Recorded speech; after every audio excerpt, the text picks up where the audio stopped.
Bycanem vyhrála Slavia kontinentální pohár, tehdy nejlepší klubovou soutěž v Evropě.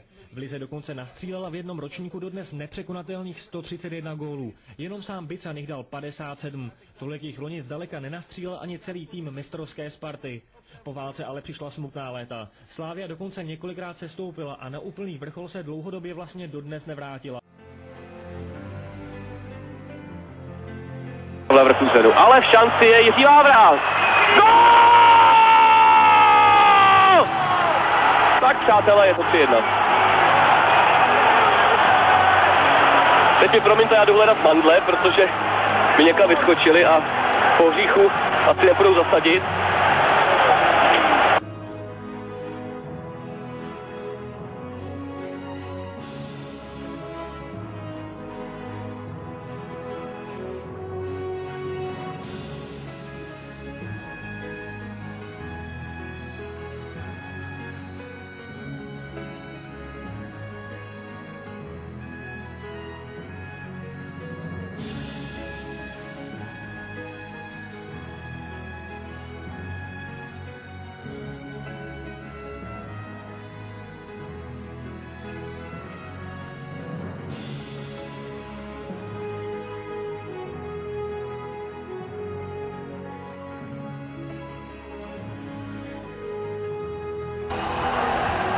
Krejčí vysílá do uličky.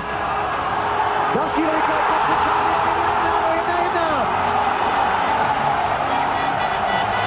Šťastným celcem Dušan Švent vyhraje 2-1 a góly dají Latka se Šventem. Za Spartu bude skórovat Matušovič.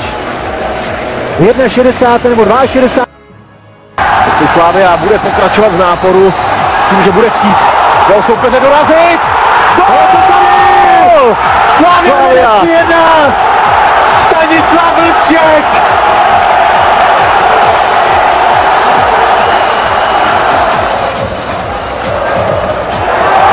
Teď dva Spartané stíhají pouze Hrdličku a Krejčík je pokutová. Je to gól! Je to gól! Slavia vede 4-1.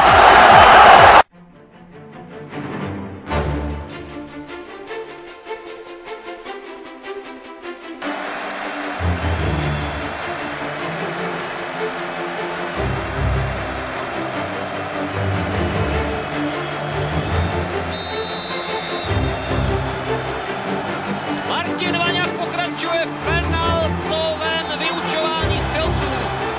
Srdečný pozdrav do Žiliny. Ale slavisté mohou spěchat vpřed. Konkrétně Petr Janda je s balonem rychlejší než Jan sám. Emanuelson ho zastavil nedovoleně a je to penalta. Yes, sir. A teď jsem extrémně zvědavý, kdo půjde kopat.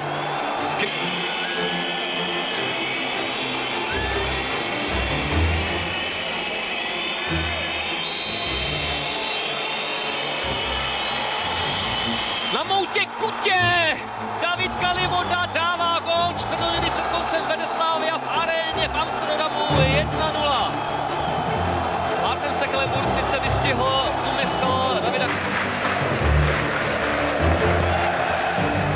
Dobrý centr. Škoda, že nevyužit slavistickými hlavičkami a je to gól! 1-0 Stanislav Vlček.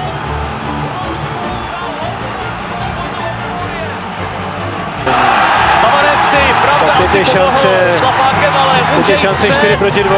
Vlček! Stanislav Vlček posílá Slavii do Ligy mistrů! Je to hrdina! Maladěc!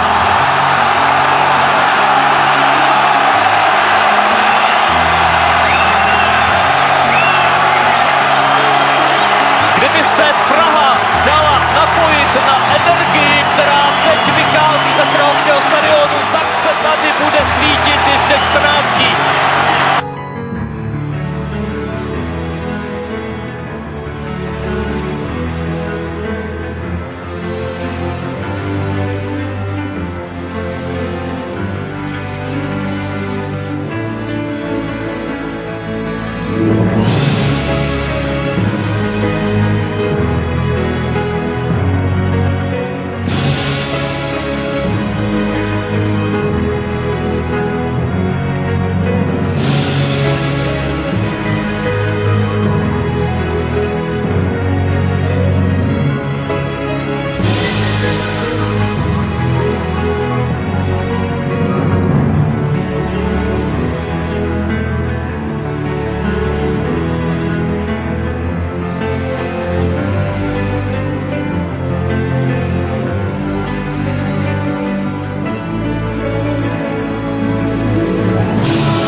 nejvíc šťastný, co ten fotbal dá.